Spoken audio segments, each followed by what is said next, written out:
News Channel 3's Samantha Lomibao joins us live in studio tonight after speaking with a Florida resident who came to the valley with her family to escape the storm before it reached their home. Samantha. That's right, Karen. I spoke with Stephanie Stanton, a California native, and her family who moved to Florida about a year and a half ago. Now, when Hurricane Ian made landfall, it was on path to strike her home, but fortunately that storm just missed it. But Stanton tells me it was a terrifying experience knowing that anything could happen.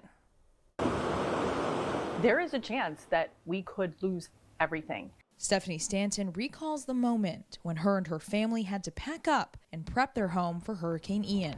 It was very traumatic. It was very stressful. I had a lot of anxiety. I was breaking down crying. I have never been through this. Furniture stacked on top of each other, elevated several inches above the ground in case of a flood.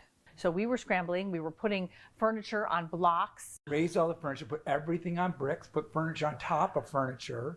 So anything we can get off the floor. Living on the bay in St. Petersburg, they were ready for a wave of floodwaters. But instead, water in the canal by their home receded completely. Our canal is way, way, way down, which is actually a blessing. You could see the dirt in the canal. Instead of having all that water surge come at us like they were predicting, it actually got sucked away. Stanton, her husband Mark, and their kids already had plans to vacation in California later this week. But because of the storm, the trip went from vacation to evacuation.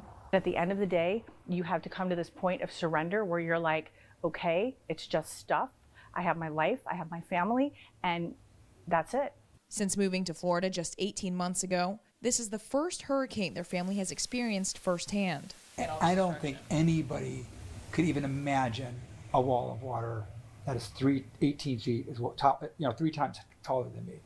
As a former reporter in Los Angeles, Stanton has covered several natural disasters, ranging from wildfires to mudslides to earthquakes. But she tells me none of those experiences prepared her for Hurricane Ian. And I've interviewed people who've lost everything. And, when you're there interviewing them, they're upset and you're feeling what they're feeling, but you really don't know what that feels like. And I can say now, being on the other side of it, I actually was in their position. Although her home and family are safe from the storm, it hasn't stopped her from worrying about the millions of other people that are suffering through it.